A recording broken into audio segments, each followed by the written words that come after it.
Hi நண்பர்களே, நலம் 360 சேனலுக்கு உங்கள் அன்போடு வரவேற்கிறேன். இன்றைக்கி நம்ம வீடியோவில் எதை பற்றி பேச போகிறோன்னா, ஒரு அற்புதமான பழத்தை பற்றி தான் பேச போகிறோம். அத்தி மரம் பார்த்தா அமைதி தரும், அத்திப்பழம் சாப்பிட்டா ஆரோக்கியம் தரும். அத்தி மரம் நம்ம நாட்டில் மட்டும் இல்லாமல் உலகம் முழுக்க மிகவும் பழமையான மரங்களில் ஒன்று. வேத காலத்திலிருந்தே அத்தி மரம் புனிதமாகவும் மருத்துவ குணங்கள் நிறைந்ததாகவும் கருதப்படுது. இந்த அத்திப்பழம் நம்முடைய உடல் நலத்துக்கு தரும் நன்மைகள் என்ன, பக்க விளைவுகள் என்ன, இதை யாரெல்லாம் சாப்பிடலாம், யாரெல்லாம் சாப்பிடக்கூடாதுன்றதை இந்த வீடியோவில் நம்ம தெரிஞ்சுக்க போகிறோம். அதுக்கு முன்னாடி நலம் 360 சேனலை சப்ஸ்கிரைப் பண்ணாதவங்க சப்ஸ்கிரைப் பண்ணிக்கோங்க, மறக்காமல் பெல்லைக்கான ப்ரெஸ் பண்ணிக்கோங்க. வாங்க வீடியோக்குள்ளே போகலாம். இந்த அத்திப்பழத்தோட வகைகள் என்னென்னு தெரியுமா? பச்சை நிற அத்தி, ஊதா நிற அத்தி, உலர்ந்த அத்தி, காட்டு அத்தி. இது எல்லாமே சுவை, நிறம், மருத்துவ குணங்களில் சிறிய வித்தியாசம் கொண்ட பழங்கள். 100 கிராம் உலர்ந்த அத்தியில் எவ்வளோ ஊட்டச்சத்து இருக்குன்னு இப்போ தெரிஞ்சுக்க போகிறோம். கலோரி 250, நார்ச்சத்து 9.8 கிராம், புரதம் 3.3 கிராம், கால்சியம் 162 மில்லிகிராம், இரும்புச்சத்து 2.03 milligram, potassium 680 milligram, vitamin A, C, K, B6 நிறைந்திருக்கு. இப்போதைய காலகட்டத்தில் ஆரோக்கிய நன்மைக்காக அத்திப்பழம் சாப்பிட்றவங்க எண்ணிக்கை தொடர்ந்து அதிகரிச்சுட்டே வருது.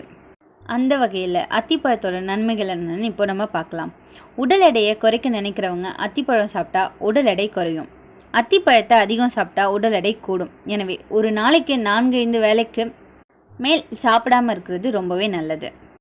உடலில் சோடியம் அதிகமாகவும் பொட்டாசியம் குறைவாகவும் இருந்தால் பிபி அதிகரிக்கும். அத்திப்பழத்தில் பொட்டாசியம் அதிகமாகவும் சோடியம் குறைவாகவும் உள்ளது. எனவே இவற்றை சாப்பிட்டா பிபி குறையும்.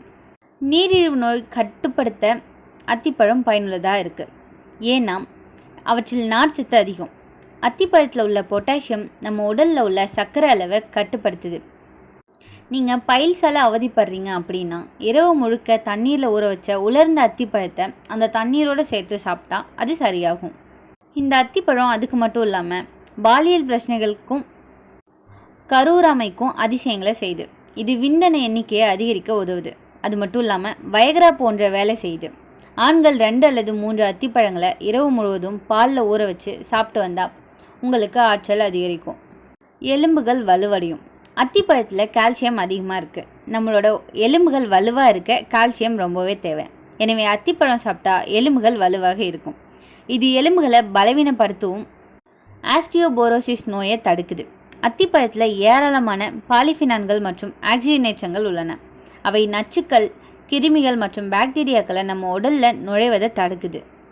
மலச்சிக்கல் பிரச்சனையிலேருந்து விடுபட நினைக்கிறவங்க அத்திப்பழத்தை சாப்பிட்றது ரொம்பவே நல்லது. அத்திப்பழத்தில் உள்ள நார்ச்சத்து மலச்சிக்கல் பிரச்சனைகளுக்கு 100க்கு 100 குணமாகும் அப்படின்னு ஆராய்ச்சியில் சொல்லியிருக்காங்க. மலச்சிக்கல் இல்லாதவங்க அத்திப்பழத்தை அதிகமாக சாப்பிடக்கூடாது. மறதி, அல்சைமர் போன்ற அறிகுறிகள் இருந்தால் அத்திப்பழத்தை சாப்பிட மறக்காதீங்க. வளர வளர அத்திப்பழம் சாப்பிட்டால் மூளை நன்றாக வேலை செய்யும். தொண்டையில் வலி, வீக்கம் இருந்தால் அத்திப்பழத்தை மெதுவாக சாப்பிடுங்க. இதில் உள்ள சத்துக்கள் சளி, தொண்டை புண் உள்ளிட்டவைகளிலிருந்து விடுபட உதவியாக இருக்குது. ஆரோக்கியமான சருமம் மற்றும் முடியை பெற விரும்புகிறவங்க அத்திப்பழத்தை பச்சையாகவோ அல்லது உலர்ந்ததாகவோ சாப்பிட வேண்டும். இந்த பழங்கள் ஆஸ்துமா, இருமல் மற்றும் காய்ச்சல் போன்ற பல உடல்நல பிரச்சனைகளை சரி செய்து. அத்திப்பழம் காய்ந்திருந்தால் அதோட விலை அதிகமாக இருக்கும். இருப்பினும் அவற்றில் பல நன்மைகள் இருக்கிறதால சாப்பிட்றது ரொம்பவே நல்லது. அத்திப்பழத்தில் மெக்னீசியம், மாங்கனீஸ், துத்தநாகம், கால்சியம், இரும்பு, phosphorus, vitamin A, vitamin B, நார்ச்சத்து மற்றும் ஆன்டி ஆக்சிடென்ட்கள் போன்ற பல தாதுக்கள் உள்ளன. அவை ஆரோக்கியத்தை மட்டும் அல்ல, அழகையும் பாதுகாக்குது. குறிப்பாக தோல் பொலிவை அதிகரிக்க, முகத்தில் உள்ள முகப்பருவை குறைக்கவும், தழும்புகளை நீக்கவும், சருமத்தை மென்மையாக்கவும் அத்திப்பழம் உதவுது. அத்திப்பழம் சாப்பிடுவது செரிமான அமைப்பையும் பலப்படுத்தும். வயிறு பிரச்சனைகள் நீங்கும். அத்திப்பழம் சாப்பிட்றதால வயிற்று உப்பசம் மற்றும் மலச்சிக்கல் குறையும் அப்படின்னு நிபுணர்கள் தெரிவிக்கிறாங்க. இந்த பழங்களில் கலோரிகள் குறைவாக இருக்கிறதால உடலுக்கு ஆரோக்கியமான ஆற்றலை அளிக்குது. இது ஒரு நபரின் எடையை கட்டுப்படுத்தவும் உதவுது. இந்த பழங்கள் சாப்பிடுவதால் உடலில் இரத்த ஓட்டம் சீராகும். இந்த உடல் நோய் எதிர்ப்பு சக்தியை அதிகரிக்க அத்திப்பழம் பெரிதும் உதவுது. இதில் உள்ள புரோட்டீன்கள், வைட்டமின்கள், கால்சியம் மற்றும் துத்தநாகம் ஆகிய நோய் எதிர்ப்பு சக்தியை அதிகரிக்குது. அத்திப்பழம் சாப்பிடுவதால் பல நோய்களை தடுக்கலாம். தசைகள் வலுவடையும். சர்க்கரை நோயாளிகள் இதை சாப்பிடுவது மிகவும் நல்லது அப்படின்னு மருத்துவர்கள் சொல்கிறாங்க. சர்க்கரை நோயை கட்டுப்படுத்துது. பெண்களுக்கு மாதவிடாய் சரியாக வரவும் ஆண்களின் விந்தணு வளர்ச்சிக்கும் இது பயனுள்ளதாக இருக்குது. அத்திப்பழத்தை தினமும் இரவில் தண்ணீரில் ஊற வச்சு காலையில் சாப்பிட்டு வந்தால் உடல்ல இருந்து நச்சுக்கள் முற்றிலும் வெளியேறும். அத்திப்பழத்தில் பொட்டாசியம் மற்றும் தாதுக்கள் நிறைஞ்சிருக்கிறதால இது உயர் இரத்த அழுத்தத்தை கட்டுப்படுத்துது. உடல் பலவீனத்தால் வாய்ப்புண், உதடு வெடிப்பு, நாக்கு வீக்கம் போன்றவற்றால் பலர் அவதிப்படுவாங்க. அத்தகையவர்களுக்கும் அத்திப்பழம் எடுத்துக்கொள்வது மிகவும் நன்மை பயக்கும். இரும்பு சத்து அதிகம் இருக்கிறதால ஹீமோகுளோபின் அளவை அதிகரிக்குது. மாதவிடாய் கால இரத்த சோகை உள்ள பெண்களுக்கு உதவியாக இருக்குது. பொட்டாசியம் அதிகம் இருக்கிறதால இரத்த அழுத்தத்தை கட்டுப்படுத்தும். மோசமான கொலஸ்ட்ராலை குறைக்கும். அத்தி இலைகள் இரத்த சர்க்கரை அளவை குறைக்கும். ஆனால் அதிகமாக சாப்பிட்டா எதிர்மாறாக பாதிக்கலாம். ஆன்டி ஆக்சிடென்ட்கள் நிறைய இருக்கிறதால முதுமையை தள்ளி போடும். முகப்பரு, உலர்ச்சி போன்ற பிரச்சனைகளை குறைக்கும். முடி உதிர்வையும் குறைக்க உதவியாக இருக்குது. விட்டமின் சி மற்றும் ஆன்டி ஆக்சிடென்ட்கள் மூலம் உடலின் பாதுகாப்பு மண்டலத்தை பலப்படுத்தலாம். நார்ச்சத்து அதிகம் இருக்கிறதால பசியை கட்டுப்படுத்தும். உடல் எடை குறைக்க விரும்புகிறவங்க அத்திப்பழத்தை அதிகமாக சாப்பிடலாம்.